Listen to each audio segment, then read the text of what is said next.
ओम शांति। आज 17 सितंबर 2024 के साकार मधुर महावाक्य है। आज की मधुर मुरली में बाबा ने बहुत सुंदर बात समझाई कि सब मनुष्यों की यहाँ भीड़ लग जाए, अगर उन्हें ये बात समझ में आ जाए कि जिन्हें हम पुकार रहे थे अब वो भक्ति का फल देने के लिए स्वयं ब्रह्मा तन में आए हुए हैं। ये ब्रह्मा शिव बाबा का रथ है, वो निराकार इस तन में विराजमान है। अगर मनुष्यों को ये बात समझ में आ जाए कि वही सर्वशक्तिवान है, वही गीता ज्ञानदाता है, यही चैतन्य दिलवाड़ा मंदिर है, तो यहाँ भीड़ लग जाए। लेकिन ये बातें बुद्धि में बैठे उसमें बहुत वक्त लगता है। बाबा ही आकर देही अभिमानी बनना सिखाते हैं और किसी सत्संग में ऐसे देही अभिमानी बनने की बात नहीं कही जाती। यहाँ स्वयं निराकार राजयोग सिखाते हैं। अन्य सत्संगों में मनुष्य मनुष्यों को योग सिखाते हैं। यहाँ निराकार परमात्मा स्वयं आकर योग सिखाते हैं, जिसे राजयोग कहते हैं। अगर किसी को निश्चय हो जाए तो वो अच्छी रीति रोज पढ़े, सेवा में लग जाए, खूब योग युक्त हो जाए। अगर कोई यही नहीं करते हैं, इसका मतलब निश्चय में कमी है। निश्चय बुद्धि आत्माएं याद भी करती हैं, सर्विस भी करती हैं, उनकी धारणा अच्छी होती है। ज्ञान तलवार में याद का जोहर चाहिए। आबू तीरथ की महिमा बताते बाबा ने कहा, ये सबसे बड़ा तीर्थ है, क्योंकि सर्व का सदगति दाता बाप यहाँ पर सबकी सदगति करने के लिए आते हैं। किसी को भी पता नहीं कि इतना बड़ा तीर्थ है। बाबा कहते तुम बच्चों को याद की रेस करनी है, ऐसे नहीं जो नसीब में होगा मिल जाएगा। बाबा कहते तुम बच्चों को ऐसे छोड़ नहीं देना, पुरुषार्थ करना है कि हमारा भविष्य ऊंच बने। एक जन्म में 21 जन्मों की कमाई कर रहे हैं और स्वयं भगवान पढ़ाते हैं, तो अच्छी रीति पढ़ना है। सुनते हैं बाबा के मधुर बोल। बाबा ने कहा, मीठे बच्चे, ये राज सभी को सुनाओ कि आबू सबसे बड़ा तीर्थ है।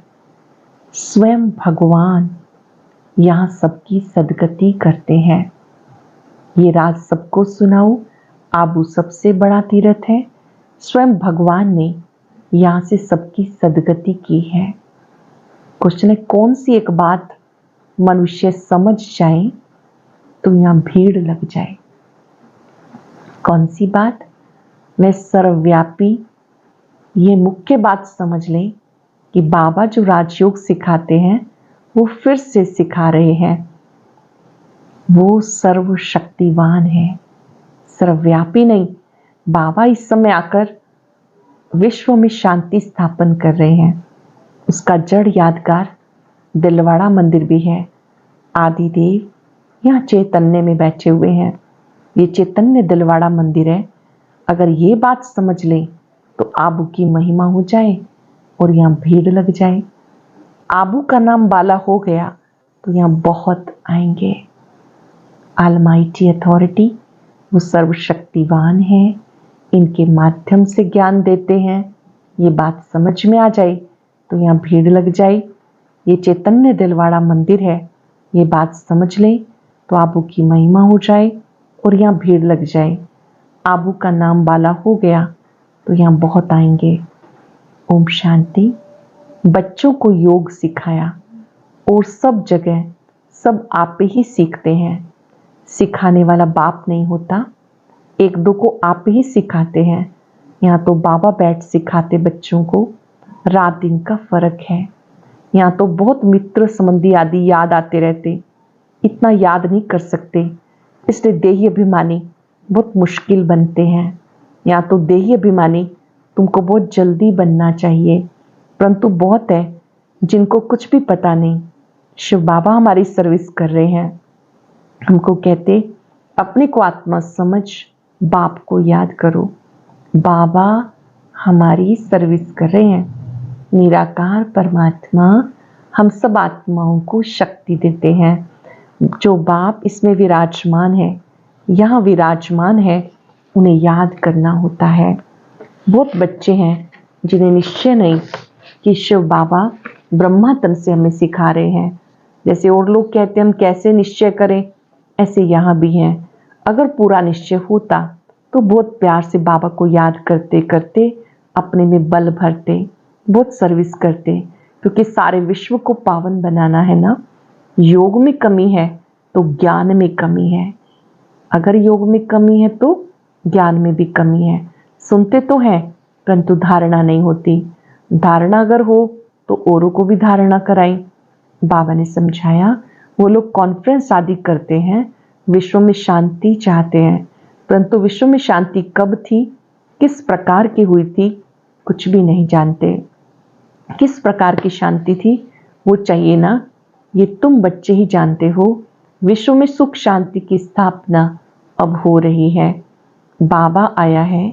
कैसे दिलवाड़ा मंदिर है, आदिदेव भी है, ऊपर में विश्व में शांति का नजारा है। कहाँ भी कॉन्फ्रेंस आदि में तुम्हें बुलाते हैं, तुम पूछो विश्व में शांति किस प्रकार की चाहिए। उनसे पूछो विश्व में शांति किस प्रकार की चाहिए। इन लक्ष्मी नारायण के राज्य में विश्व में शांति थी। वो तो दिलवाड़ा मंदिर में पूरा यादगार है। विश्व में शांति का सैंपल तो चाहिए ना। लक्ष्मी नारायण के मंदिर में उनको भी समझा सकते हो। पत्थर बुद्धि है ना, उनको बताना है कि हम बता सकते हैं विश्व में शांति का सैंपल एक तो ये लक्ष्मी नारायण है। फिर इनकी राजधानी भी देखनी है तो वो दिलवाड़ा मंदिर में चल के देखो, मॉडल ही दिखाया जाएगा ना। वो चलकर आबू में देखो। मंदिर बनाने वाले खुद नहीं जानते, जिन्होंने बैठ ये यादगार बनाया, जिसका दिलवाड़ा मंदिर नाम रख दिया, आदि देव को बिठाया, ऊपर में स्वर्ग भी दिखाया। जैसे वो जड़ है वैसे तुम हो चैतन्य। इसको चैतन्य दिलवाड़ा नाम रख सकते हैं, परंतु पता नहीं कितनी भीड़ हो जाए, मनुष्य ही मूंझ जाए कि ये क्या है। समझाने में बड़ी मेहनत लगती है। बहुत बच्चे भी नहीं समझते, भले दर पर पास में बैठे हैं, समझते कुछ नहीं। यहाँ पर भी हैं फिर भी बाबा ने का पूरा समझते नहीं। प्रदर्शनी में अनेक प्रकार के मनुष्य आते हैं। ढेर मठ पंथ हैं, वैष्णव धर्म वाले भी हैं। वैष्णव धर्म का अर्थ ही नहीं समझते। श्री कृष्ण की बादशाही कहाँ है जानते ही नहीं। श्री कृष्ण की राजाई को भी स्वर्ग वैकुंठ कहा जाता। बाबा ने कहा था जहाँ बुलावा हो वहाँ जाके समझाओ कि विश्व में शांति कब थी। जहाँ बुलावा हो वहाँ पर जाओ। आबू बड़े से बड़ा तीर्थ है, क्योंकि यहाँ बाप विश्व की सदगति कर रहे हैं। आबू पहाड़ी पर उनका सैंपल देखना हो तो चलकर देखो, दिलवाड़ा मंदिर देखो। विश्व में शांति कैसे स्थापन की थी उसका सैंपल है। सुनकर बहुत खुश होंगे, जैनी लोग भी खुश होंगे। तुम कहेंगे प्रजापिता ब्रह्मा हमारा बाप है, आदि देव। तुम समझाते हो फिर भी समझते नहीं, कहते हैं ब्रह्मा को हमारे यहाँ पता नहीं क्या कहते हैं। तो अब तुम बच्चों को आबू की बहुत ऊंची महिमा करके समझाना है। आबू बड़े से बड़ा तीर्थ है। बॉम्बे में समझा सकते हो आबू पहाड़ बड़े से बड़ा तीर्थ है, क्योंकि परम पिता ने आबू में आके स्वर्ग की स्थापना की। कैसे स्वर्ग की रचना रची, वो स्वर्ग और आदि देव का मॉडल सब आबू में है। इसको कोई भी मनुष्य समझते नहीं। हम सब जानते हैं, तुम नहीं जानते हो, इसलिए हम तुमको समझाते हैं। पहले तुम पूछो विश्व में शांति किस प्रकार की चाहते हो। कभी देखा विश्व में शांति इनके राज्य में थी। एक ही आदि सनातन देवी देवता धर्म था, इसकी डायनेस्टी थी। चलो इनकी राजधानी का मॉडल आबू में तुमको दिखाएं। ये तो है पुरानी पतित दुनिया, नई दुनिया तो नहीं कहेंगे ना। नई दुनिया का मॉडल यहाँ है। नई दुनिया फिर से स्थापन हो रही है। जानते हो तब बताते हो, सब नहीं जानते, ना बताते, ना समझ में आता। बात है बहुत सहज। ऊपर में स्वर्ग की राजधानी खड़ी है, नीचे आदिदेव बैठा है, इसको एडम कहते हैं। ये ग्रेट ग्रेट ग्रैंडफादर ब्रह्मा आदिदेव, साथ साथ धर्म पिताओं का पिता, ऐसी तुम महिमा सुनाएंगे तो सुनकर खुश होंगे। है भी बरोबर एक्यूरेट। कहो तुम श्री कृष्ण की महिमा करते हो, परंतु तुम उसके बारे में जानते नहीं हो। वो तो बैकुंठ के महाराजा, विश्व के मालिक थे। उनका तुम मॉडल देखना चाहते हो तो चलो आबू में तुम्हें बैकुंठ का मॉडल दिखाएं। कैसे पुरुषोत्तम संगम पर राजयोग सीखते हैं, जिससे फिर विश्व के मालिक बने, वो भी मॉडल दिखाएं। संगम युग की तपस्या भी दिखाएं। प्रैक्टिकल जो हुआ था उसका यादगार दिखाएं। शिव बाबा जिसने लक्ष्मी नारायण का राज्य स्थापन किया, उनका भी चित्र है। शिव बाबा का भी चित्र है। अम्बा का भी मंदिर है। अम्बा को कोई 10-20 भुजाएं नहीं, भुजाएं तो 2 ही होती हैं। तुम जाओ, आओ तो तुम्हें दिखाएं। बैकुंठ भी आबू में दिखाएं। आबू में ही बाप ने आकर सारे विश्व को हेवन बनाया। आबू तीर्थ महान तीर्थ है। आबू में भी वो स्थान जहाँ बाबा हम सबको आकर ज्ञान देते हैं। जब हम याद की यात्रा करते तो वहाँ के 4 धाम की भी यात्रा करते हैं। बाबा का कमरा, बाबा की कुटिया, शांति स्तंभ, हिस्ट्री हॉल। कुछ सेकंड के लिए चलेंगे वहां पर बुद्धि रूपी विमान से। महसूस करें आबू तीर्थ कितना बड़ा तीर्थ है, और इस तीर्थ के चारों धाम जगत पिता की याद दिलाते हैं।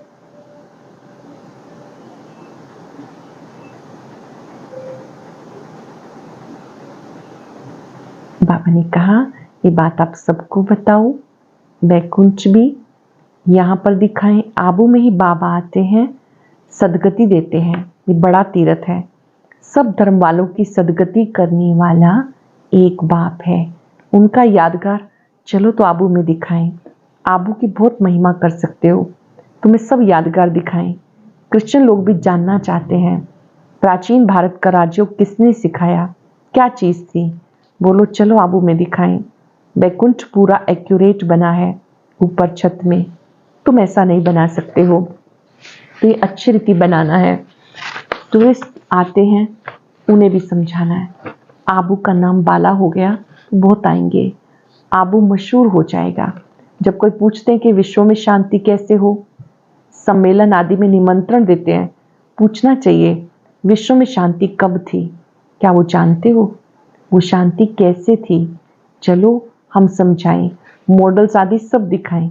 ऐसा मॉडल और कहीं भी नहीं। आबू बड़े से बड़ा तीर्थ है जिसमें बाप ने आकर विश्व में शांति, सबकी सदगति की। ये बातें कोई भी नहीं जानते। तुम्हारे में भी नंबरवार है, भले बड़े महारथी म्यूजियम आदि संभालने वाले हैं, परंतु ठीक रीति किसको समझाते हैं नहीं। बाबा रीड तो करते हैं ना, बाबा सब कुछ समझते, जो भी जहां भी है उनको समझते हैं। कौन कौन पुरुषार्थ करते हैं, क्या पद पाएंगे। इस समय अगर मर पड़े तो कुछ भी पद नहीं पा सकेंगे। याद की यात्रा की मेहनत वो समझ नहीं सकते। बाबा रोज रोज नई बातें समझाते हैं, ऐसे ऐसे समझाकर ले आओ। यहाँ तो यादगार कायम है। बाबा कहते मैं भी यहाँ हूँ, आदि देव भी यहाँ है, बैकुंठ भी यहाँ है। आबू की बहुत भारी महिमा हो जाएगी। आबू पता नहीं क्या हो जाएगा।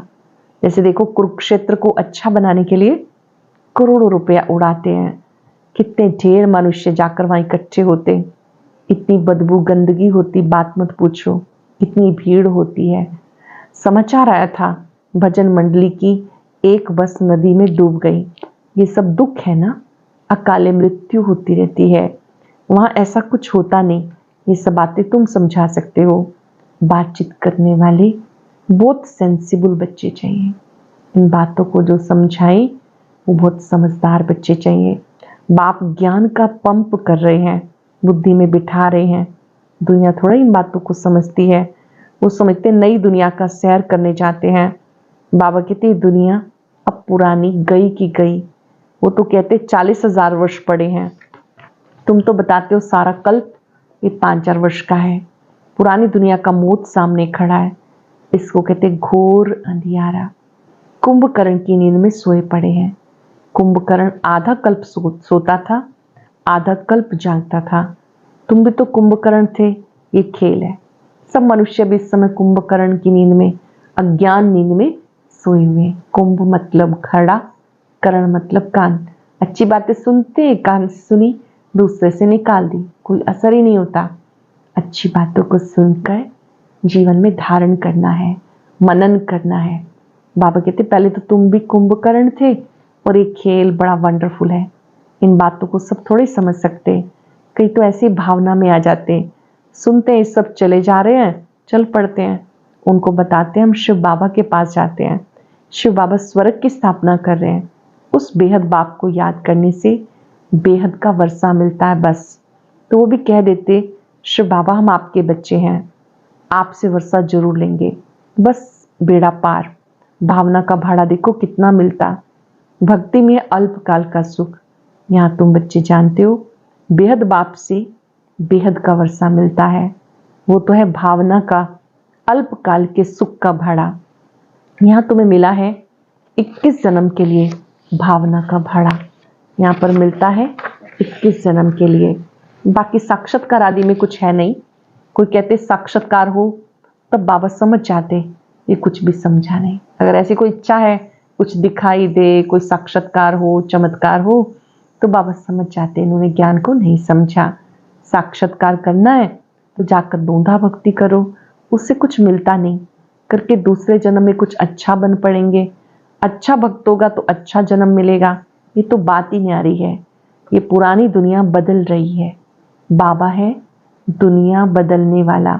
यादगार खड़ा है, बहुत पुराना मंदिर है, कुछ टूटता करता है तो मरम्मत कराते रहते, परंतु वह शोभा तो कम हो ही जाती है। ये तो सब विनाशी चीजें हैं। बाबा कहते बच्चे, इंपॉर्टेंट बात, बच्चे एक तो अपने कल्याण के लिए अपने को आत्मा समझ बाप को याद करो। 5 सेकंड के लिए करेंगे। ज्योति बिंदु आत्मा मस्तक में विराजमान है। निराकार शिव बाबा सर्वशक्तिमान की किरणें मुझ में आ रही हैं।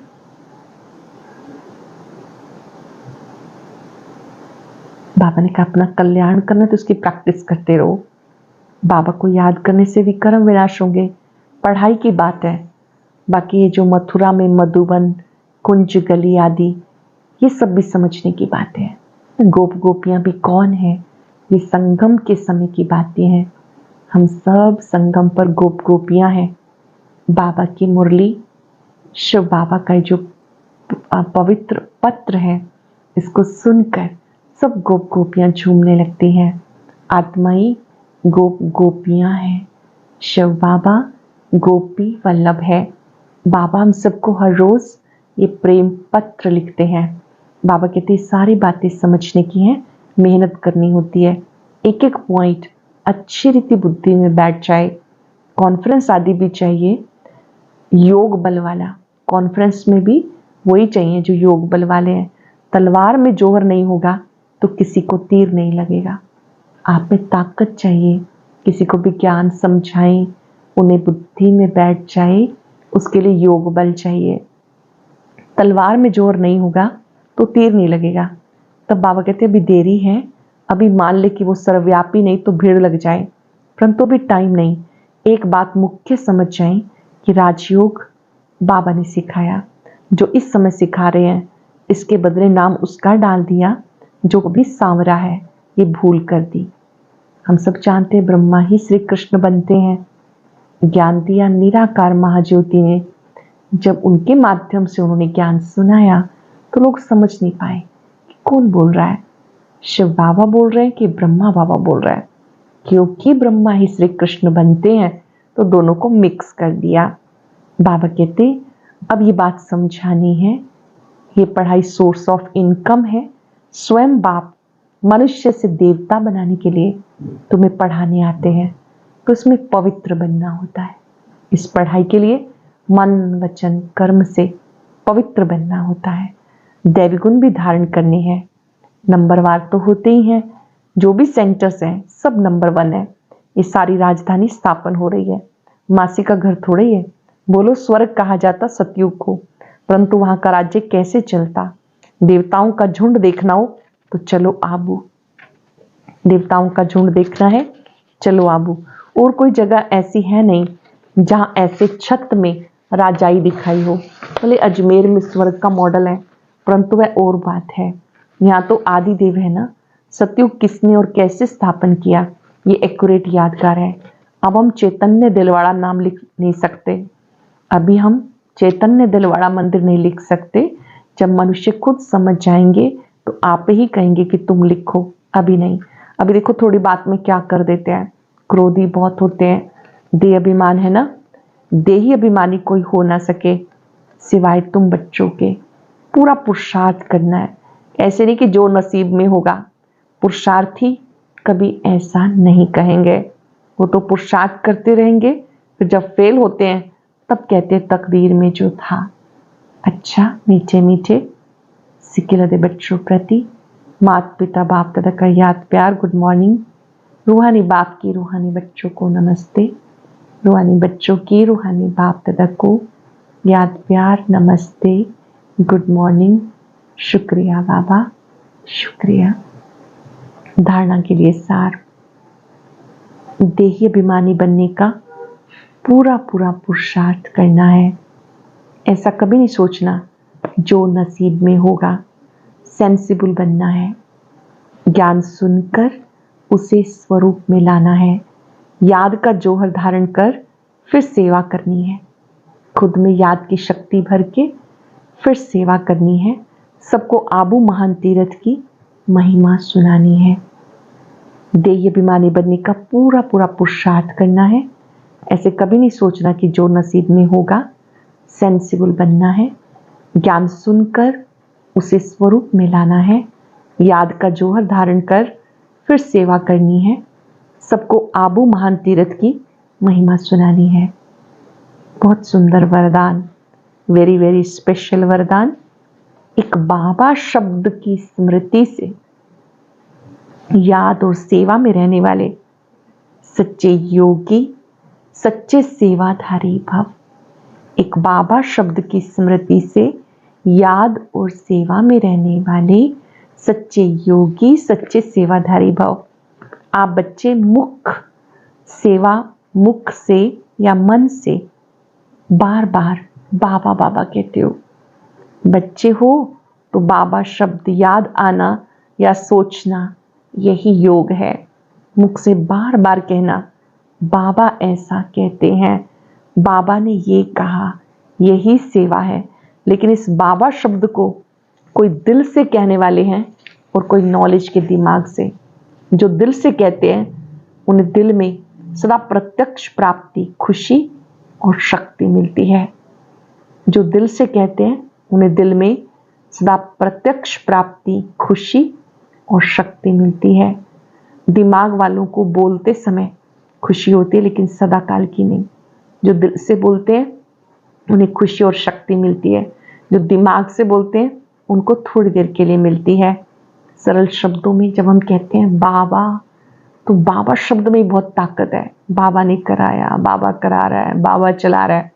तो बच्चे जो बाबा के बनते हैं, जब भी वो कहते हैं बाबा, तो उनकी शक्ति जमा हो जाती है। ये बाबा शब्द जब आप मुख से या मन से कहते हो, बच्चे हो तो बार बार बाबा शब्द याद आना, सोचना, ये योग है। और मुख से बार बार कहना कि बाबा ऐसा कहते हैं, बाबा ने ये कहा, यही सेवा है। कोई आपको शुक्रिया करता है, आप क्या कहते हो? आपको कोई कहता है थैंक यू, आप कहते हो थैंक यू बाबा, तो बाबा को ट्रांसफर कर देते हो। किसी ने कहा आपने कार्य बहुत अच्छा किया, आप कहते हो बाबा ने कराया। तो ये बाबा बाबा शब्द याद आना, ये भी सेवा है। लेकिन इस बाबा शब्द को कोई दिल से कहता है, कोई नॉलेज के दिमाग से। जो दिल से कहते हैं उन्हें दिल में सदा प्रत्यक्ष प्राप्ति, खुशी और शक्ति मिलती है। दिमाग वालों को बोलते समय खुशी होती है, सदा काल की नहीं। श्लोक ने परमात्मा रूपी क्षमा पर फिदा होने वाले ही सच्चे परवाने हैं। परमात्मा रूपी क्षमा पर फिदा होने वाले ही सच्चे परवाने हैं। आज हम पूरा आनंद लेंगे बाबा के साथ का। मेरे बाबा मेरे साथ हैं। और इस बाबा शब्द ने कितने चमत्कार किए हैं। जैसे कहते हैं बाबा, तुरंत आप उस महाज्योति के स्वरूप पर टिके और अनुभव करेंगे शक्तियों का फाउंटेन मुझ पर आ रहा है। कार्य करते हुए भी बाबा को साथ रखेंगे, उपस्थिति का अनुभव करेंगे, कार्य हो जाने के बाद भी शुक्रिया करेंगे। कुछ पल के लिए आत्मिक स्वरूप में टिककर बाबा के बारे में विचार करें। मेरे बाबा कैसे हैं? जितनी बार बाबा कहते हैं उतनी बार शक्ति मिलती है, प्यार मिलता है, बेहद सुख मिलता है। 10 सेकंड के लिए बाबा के स्वरूप पर टिके, उनसे खूब शक्तियां लें। प्यारे बाबा, आपके जैसा कोई और नहीं, कोई और नहीं।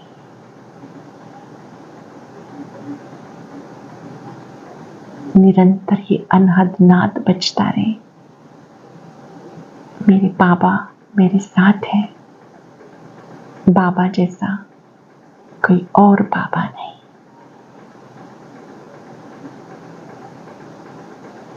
मैं बाबा का सच्चा सेवाधारी हूं, निरंतर सेवाधारी हूं। शुक्रिया बाबा,